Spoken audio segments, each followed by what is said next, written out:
बिस्मिल्लाहिर्रहमानिर्रहीम अस्सलातु वस्सलामु अलैका या ख़ातमन नबीन। अस्सलामु अलैकुम।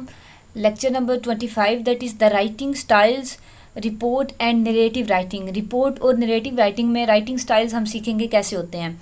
पहले तो रिपोर्ट राइटिंग देखें होता क्या है। Reports are orderly and objective communication of factual information that serve some specific purpose. कि रिपोर्ट एक ख़ास मकसद के लिए लिखी जाती है, स्पेसिफिक पर्पज़ के लिए, और होता क्या उसमें ऑब्जेक्टिव एंड फैक्चुअल इन्फॉर्मेशन होती है, फैक्ट्स पे बेस पे इन्फॉर्मेशन होती है। आप फैक्ट्स कौन से फैक्ट्स, लॉजिकल फैक्ट्स, जो गलतियाँ पीछे फैक्ट्स की पड़ी थी वो नहीं करनी रिपोर्ट में, ठीक है। और उसकी जो रिपोर्ट में कम्युनिकेशन होती है वो ऑब्जेक्टिव होती है, हमेशा उसका कोई एम, पर्पज़, गोल होता है, ठीक है, ऑब्जेक्टिव होती है। और स्पेसिफिक पर्पज़ होता है उसका, ठीक है। आगे ऑब्जेक्टिव कम्युनिकेशन तो होती है स्पेसिफिक पर्पज़, बेस्ड ऑन एक पॉइंट पर फोकस कर रही होती है और फैक्चुअल इन्फॉर्मेशन आप देते हैं, ये होगी रिपोर्ट। क्लियर रिपोर्ट होती क्या। अब आ गया मैन्यूस्क्रिप्ट फॉर्मेट। रिपोर्ट का मैन्यूस्क्रिप्ट फॉर्मेट हम देखने लगे हैं कि the manuscript format must be presented in the following order.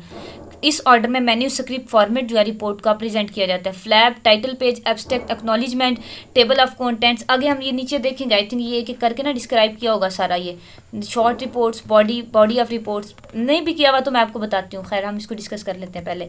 अच्छा, फ्लैप क्या होता है, बाहर वाला जो पेज होगा रिपोर्ट का। टाइटल पेज जहाँ रिपोर्ट का टाइटल होगा और उसका ऑब्जेक्टिव होगा कि रिपोर्ट में है क्या। एब्स्ट्रैक्ट मतलब क्रक्स आएगा कि रिपोर्ट किस बारे में है। नेक्स्ट है एक्नॉलेजमेंट का ये मतलब है कि जो आप कहते हैं कि किसी भी बुक के शुरू में लिखा होता है ना, ऐसे ही आपका इसमें एक्नॉलेजमेंट होती है। आप जो तस्लीम करते हैं, यानी कि आप किसी के लिए लिख रहे हैं या रिपोर्ट में या क्या, जो एक्नॉलेजमेंट है वट रिपोर्ट की, ठीक है। मैन्यूस्क्रिप्ट में ये आ गया। टेबल ऑफ कंटेंट मतलब आप जैसे हर बुक के स्टार्ट में एक टेबल ऑफ कंटेंट होता है, उसके टॉपिक के नाम, चैप्टर्स के आगे पेज नंबर होता है, हेडिंग, सब हेडिंग कि ये कौन से पेज पे मिलेगी, ये किधर मिलेगी, ये, ठीक है। ऐसी टेबल ऑफ इलिस्ट्रेशन कहते हैं मिसालों के, एग्जाम्पल्स को। इंट्रोडक्शन फिर यानी कि तारुफ, फिर फाइंडिंग्स कि आपने रिपोर्ट में क्या फाइंड आउट किया है, रिपोर्ट किस लिए बनाई है आपने, आपकी फाइंडिंग्स क्या हैं। फिर कंक्लूजन्स यानी कि उसका आपने क्या अपनी फाइंडिंग्स से क्या कंक्लूजन निकाला है। एंड रिकमेंडेशन का मतलब होता है सजेशन, जो आपने सजेस्ट करना है किसी को कुछ करने के लिए, कहना है, कोई राय देनी है, अपनी ओपिनियन देनी है, वो इस वाले पोर्शन में आ जाएगा। नेक्स्ट अपेंडिसेस में आ सकता है कोई आपका एक्स्ट्रा टेबल हो गया, रॉ मटेरियल है, या कोई आपकी इक्वेशंस वगैरह अगर आपकी रिपोर्ट में ऐड, तो वो इस पोर्शन में आप ऐड करें। रेफरेंस और बिब्लियोग्राफी, अगर आपने कोई कोटेशन ऐड किया हुआ है, कोई हिस्ट्री से कोई आपने पीस ऑफ एविडेंस ऐड किया हुआ है अपनी रिपोर्ट में, वो इसमें आप बताएंगे रेफरेंस और बिब्लियोग्राफी के पोर्शन में कि ये मैंने यहाँ से लिया, इस बुक का इस पेज नंबर पे इस राइटर ने ये लिखा, ठीक है। फुट नोट्स भी वही आता है, जैसे आपने अगर MS वर्ड यूज़ करते हैं तो उसमें ऑप्शन होता है फुट नोट्स का, मतलब ऐसे लाइन लगा के नीचे लिखा होता है फुट नोट्स, ठीक है। और नेक्स्ट लास्ट पे हमारा आ गया इंडेक्स। ये सारी चीज़ें मैन्यूस्क्रिप्ट है, किसका भला, रिपोर्ट का, मैन्यूस्क्रिप्ट फॉर्मेट। नेक्स्ट देखें शॉर्ट रिपोर्ट्स। अच्छा, short reports there are 2 types, memo and letter type. Short report की 2 किस्में हैं, एक मेमो और दूसरा लेटर, यानी कि मेमो भी शॉर्ट रिपोर्ट में आता है और लेटर भी। फर्स्ट ऑफ ऑल देखें actual difference list in the body of the document, body of short report. अच्छा, बॉडी ऑफ, पहले ऊपर हमने मैन्यूस्क्रिप्ट पढ़ा लॉन्ग रिपोर्ट का, अब शॉर्ट रिपोर्ट को। Term of reference, procedure, finding, conclusion और रिकमेंडेशन, ठीक है। ये it is the body of short report, इसको आपने याद कर लेना, ऊपर वाले मैन्यूस्क्रिप्ट को भी याद करना, ठीक है। Do not use the automation formatting features of your word processor such as end notes, foot notes, headers, footers, boxes etcetera. यानी कि वर्ड प्रोसेसर में MS वर्ड में होते हैं ना ये एंड नोट, फुट नोट्स, अभी मैंने आपको बताया जैसे ऊपर के वर्ड आप यूज़ करते हैं तो आपको पता होगा, हेडर्स, फुटर, बॉक्सेस, ये सारे MS वर्ड में होते हैं। आप अगर MS वर्ड यूज़ करते हैं तो आप इनसे फेमिलियर होंगे इन टर्म से। वो कह रहे हैं शॉर्ट रिपोर्ट्स में ये सारी चीज़ें नहीं यूज़ करनी है आपने, ठीक है। Provide appropriate heading and sub headings as in the journal, ठीक है, जैसे जर्नल्स में होता है, हेडिंग्स एंड सब हेडिंग सिर्फ प्रोवाइड करें। We use the following hierarchy, bold, caps, bold, lower case, plain, text, italics, ऐसी हायरार्की यूज़ कर सकते हैं शॉर्ट में, ठीक है। शॉर्ट रिपोर्ट में आपको पता है ये सारी MS वर्ड की हायरार्की है ना, बोल्ड, कैप्स दबा के सारा कैपिटल आएगा, बोल्ड, लोअर केस, और फिर प्लेन, टेक्स्ट, इटैलिक्स, उसको बोल्ड करें, अंडरलाइन करें, सारा कुछ। साइट इलिस्ट्रेशन इन न्यूमेरिकल ऑर्डर, इलिस्ट्रेशन का मतलब है जो मिसालें हैं उनको न्यूमेरिकल ऑर्डर में देंगे, फिगर 1, फिगर 2 एक्सेट्रा, ठीक है। As they are first mention in the text, table must be embedded where cited in the text, table वहाँ होना चाहिए आपकी रिपोर्ट में जहाँ आपने टेक्स्ट में बताया है, यानी कि इस पैराग्राफ में आपने किसी टेबल का जिक्र किया न्यूमेरिकल वैल्यू का, और आप टेबल उसका बना रहे हैं रिपोर्ट के एंड में जाके, ऐसे नहीं होना चाहिए। इसी पैराग्राफ के नीचे आप टेबल ऐड करें, ठीक है, रिपोर्ट में जहाँ उसको डिस्कस किया है वहाँ जहाँ साइट किया वहीं उसको एम्बेड करना है, वहीं लगाना है, ठीक है। नेक्स्ट आ गया नैरेटिव राइटिंग। ये रिपोर्ट राइटिंग के बारे में थोड़ा सा था। लॉन्ग रिपोर्ट ऊपर हमने उसके फीचर्स पढ़े, उसके वो पढ़ा मैन्यूस्क्रिप्ट। शॉर्ट रिपोर्ट का पढ़ा। शॉर्ट रिपोर्ट में 2 टाइप्स हैं, एक लेटर और दूसरा उसने मेमो बताया, ये भी याद रखनी है आपने, ठीक है। और बाकी उसका जो थोड़ा नीचे हेडिंग्स हैं वो देख लेनी है। आगे आगे narrative writing. Narrative writing tales a story. जिस राइटिंग में आप कोई कहानी बताते हैं, कोई किस्सा, कोई अफसाना बताते हैं, उसको कहते हैं narrative writing. In essays, the narrative writing could also be considered reflection or an exploration of the author's value told as story.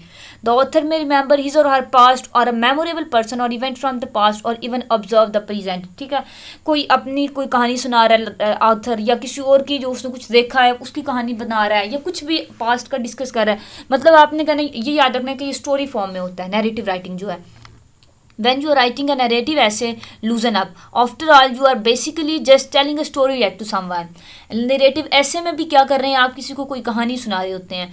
Something you probably do every day in casual conversation. यानी कि आम, जैसे आप आम casual conversation में, आम गुफ्तगू में किसी को कोई कहानी काल्पनिक सुना रहे हो, ऐसे ही नरेटिव राइटिंग होती है। First person and talk it through first.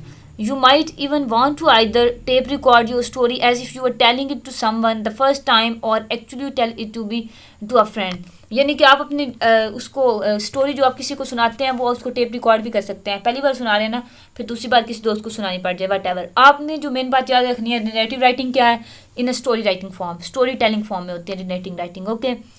Once you get the basic story down, then you can begin turning it into an essay. एक बार मेन स्टोरी लिख लें, फिर उसको ऐसे में कन्वर्ट कर लें। If you feel that you lack life experience, then you may choose to write about someone else or to write about an observation you have made about a recent event.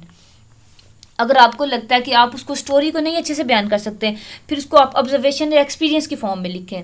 होगी तो वो भी कहानी, लेकिन वो observation और experience की form में होगी। इस फॉर्म में नहीं होगी कि आपने उसको मतलब खुद से पर्सनल एक्सपीरियंस की फॉर्म में नहीं होगी, जनरल एक्सपीरियंस और ऑब्जर्वेशन की फॉर्म में हो सकती है। You could write about your children, your parents और योर फेवरेट स्पोर्ट। देखा कि आप अपने बच्चों के बारे में, अपने पेरेंट्स के बारे में, अपने स्पोर्ट्स के बारे में, अपनी हॉबी के बारे में लिख सकते हैं। The important aspect to remember is that you should have a story. जो मेन बात आपने याद रखनी है नरेटिव राइटिंग में वो ये है कि आपके पास कोई कहानी होनी चाहिए। इन ए सक्सेसफुल नरेटिव ऐसे the author usually makes a point. Successful कह रहा है नरेटिव ऑप्शन में ऑथर एक पॉइंट बनाता है। कौन सा फीचर्स पढ़ते हैं पहले नरेटिव के। The story should have an introduction that clearly indicates what kind of narrative essay it is, an event और रिकरिंग एक्टिविटी और पर्सनल एक्सपीरियंस और एन ऑब्जर्वेशन। वो कह रहा है कि उसका एक पॉइंट होना चाहिए कि वो क्या है, एक्सपीरियंस है, कोई एक्टिविटी है, कोई पर्सनल एक्सपीरियंस है, किसी की हॉबी है, कोई इवेंट है, किस चीज़ के बारे में आप कहानी सुनाने लगे हैं। And it should have a conclusion that makes a point. और उसका एक स्टार्ट और एंड अच्छा होना चाहिए आपके पास, ठीक है। फिर बीच में आप स्टोरी खुद से बनाते रहें। सेकेंड पॉइंट इज द ऐसे शुड इंक्लूड एनेक्डोट्स। एनेक्डोट्स कहते हैं स्टोरीज को ही, कहानियों को, टेल्स को, ठीक है, यानी कि कहानी होनी चाहिए ऐसे में। The author should describe the person, the scene और the event in some detail. जिस बंदे के एक आदमी था, वो गांव में रहता था, वो इस तरह था, मतलब उसको डिस्क्राइब करना, इससे इंटरेस्ट पैदा होता है। अगर सीन के बारे में स्टोरी है उसको डिस्क्राइब करें, इवेंट के बारे में तो उसको डिस्क्राइब करें। It's okay to include dialogues as long as you know how to punctuate it correctly and as long as you avoid using too much. ठीक है, डायलॉग भी वो ऐड कर सकते हैं कि उस पर्सन ने ये कहा, उसके as it is dialogue add कर दें, ठीक है। और अगर उसको आप एग्जैक्टली पंक्चुएट या प्रोनाउंस कर सकते हैं तो फिर ऐड कर लें।